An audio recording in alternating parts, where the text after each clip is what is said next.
Hello students, स्वागत है आपका हमारे स्टडी व्यू एजुकेशन चैनल में। आज की जो डिक्टेशन है वो 85 वर्ड पर मिनट की स्पीड से रहेगी। डिक्टेशन शुरू करने से पहले आपसे रिक्वेस्ट है कि यदि आपने हमारे स्टडी व्यू एजुकेशन चैनल को अभी तक सब्सक्राइब नहीं किया है तो प्लीज़ सब्सक्राइब कर लीजिए, वीडियो को लाइक और शेयर भी कर दीजिए। और स्टूडेंट्स, हर जो डिक्टेशन हम डालते हैं उसका नोटिफिकेशन आपके पास पहुंच जाए, इसलिए आप बेल आइकन का बटन ज़रूर दबा दीजिएगा। डिक्टेशन स्टार्ट होती है 3 सेकंड बाद। Ready, start. उपसभापति जी, मैं यह कहने में कतई संकोच नहीं करता हूँ कि हिंदुस्तान का जो ग्रामीण क्षेत्र है वह पूरे का पूरा बेरोजगार क्षेत्र है। हमारी यह मान्यता रही है कि 6 एकड़ से नीचे जिस किसान के पास जमीन है उसे हानिकारक जोत कहा जाता है। इतनी जमीन जो लोग अपने पास रखते हैं वे बड़ी मुश्किल से अपनी गुजर बसर कर पाते हैं। 2% ही ऐसे लोग हैं जिनके पास इससे कुछ ज़्यादा जोत हो सकती है। इस तरह से जो ग्रामीण क्षेत्र है जिसका औसत करीब 85% है वह साल भर में लगभग बेरोजगारी या अर्ध बेरोजगारी की स्थिति में रहता है। अब तो 15 लाख लोगों को संगठित क्षेत्र में रोजगार देने की बात है। उनकी स्थिति क्या है, उनके संबंध में जो रिपोर्ट है उसमें बतलाया गया है कि निजी क्षेत्र में नौकरियों की जो क्षमता है वह करीब 3 लाख है। इसी के साथ सार्वजनिक क्षेत्र में करीब 5 लाख लोगों को रोजगार उपलब्ध हो सकता है। कुल मिलाकर आप 8 लाख लोगों को ही रोजगार उपलब्ध करा पाएंगे। आपने जो यह 15 लाख लोगों को रोजगार देने की बात कही है, यह कैसे पूरी करेंगे? इस स्थिति में निश्चित रूप से आपको विचार करना होगा कि इस पंचवर्षीय योजना में जो लक्ष्य रखे गए हैं उनकी पूर्ति कैसे होगी। बेरोजगारी की समस्या किस प्रकार से हल होगी, इस बात पर हमें गंभीरता से सोचना पड़ेगा। महोदय, जब हम इस स्थिति पर विचार करें तो हमें इस बात के बारे में भी निश्चित रूप से ध्यान देना होगा कि सरकार ऐसे कदम उठाए जिससे हर उद्योग के लिए रोजगार देना आवश्यक हो जाए। हमने देखा होगा कि निजी क्षेत्र को राहतें दी जाती रही हैं ताकि वह अधिक उत्पादन कर सके, लेकिन इस बात पर जोर नहीं दिया गया कि जब वह अपनी उत्पादन क्षमता बढ़ाते हैं तो उनको रोजगार भी आवश्यक रूप से देना चाहिए। मशीनीकरण पर अधिक जोर न देकर उनको अधिक से अधिक लोगों को रोजगार देने पर विचार करना चाहिए। यह सही है कि मशीनीकरण से उत्पादन अधिक हो सकता है, लेकिन हमारे देश के लोग अगर उससे बेरोजगार होते चले जाएंगे तो उसका बुरा असर हमारे ग्रामीण क्षेत्रों पर पड़ेगा।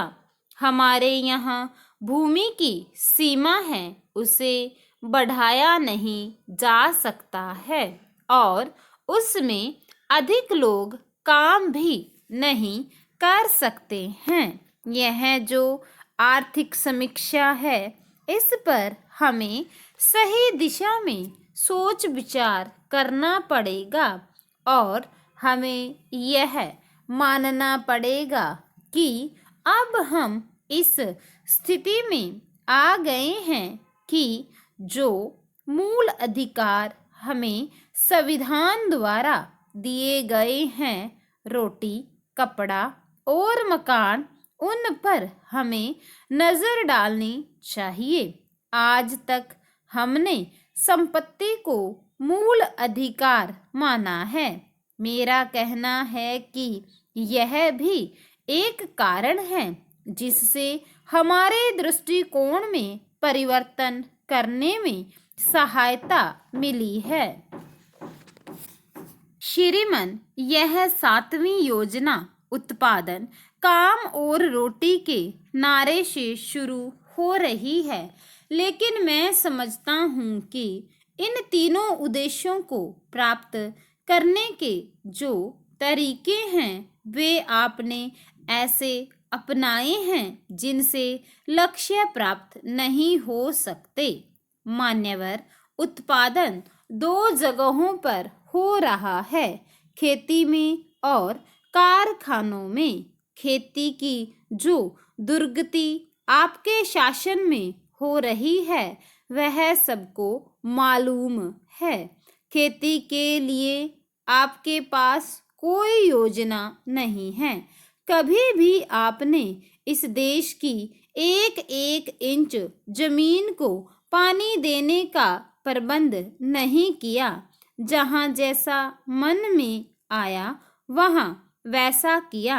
आपने कोई ऐसा सर्वेक्षण नहीं कराया जिससे कि सिंचाई का प्रबंध किया जा सके।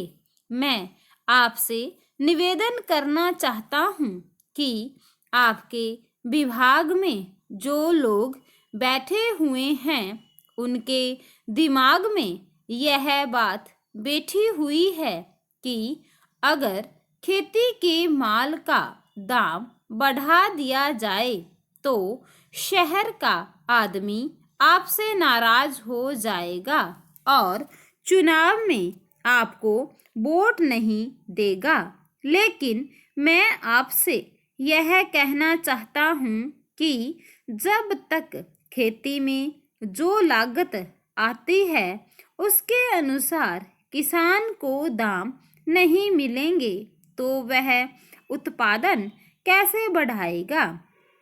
आप कोई भी काम कीजिए, अगर उसमें घाटा होता है तो आदमी उसको करने के लिए तैयार नहीं हो सकता।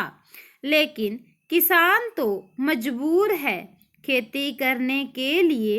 अगर वह खेती न करे तो खुद भी मर जाएगा, क्योंकि उसके पास जिंदा रहने के लिए कोई अन्य साधन नहीं है।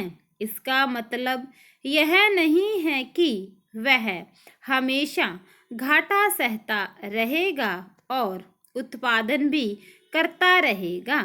माननीय सभापति जी, मैं आपके माध्यम से सरकार से कहना चाहता हूँ कि कृषि विश्वविद्यालयों के जो आंकड़े हैं उनके अनुसार किसान को उसकी पैदावार में लगातार घाटा होता जा रहा है। इसका असर हमारे देश के अनाज उत्पादन पर पड़ रहा है। जब तक आप कारखानों के माल और खेती के माल के दाम तय करने के लिए समान नीति नहीं अपनाएंगे, तब तक कृषि उत्पादन नहीं बढ़ाया जा सकता और किसान सुखी नहीं हो सकता।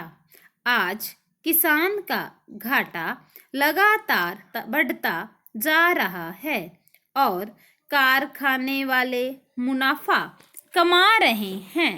कृषि पर निर्भरता समाप्त होती जा रही है और गांव के लोग शहरों की ओर भागकर बेकारों की संख्या में वृद्धि कर रहे हैं। आप जितनी भी योजनाएं बनाते जा रहे हैं, देश में उतनी ही बेकारी बढ़ती जा रही है। इसलिए मैं निवेदन करना चाहता हूं कि आप लघु उद्योगों को बढ़ावा देने पर विचार करें।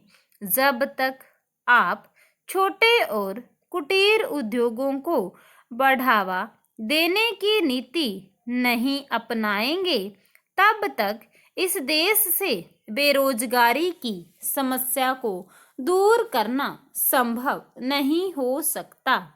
अतः मेरा निवेदन है कि आप इस गंभीरता से विचार करें, क्योंकि आप भी यह जानते हैं कि इस देश की 80% आबादी गांवों में खेती पर निर्भर करती है, भूमि पर निर्भर करती है।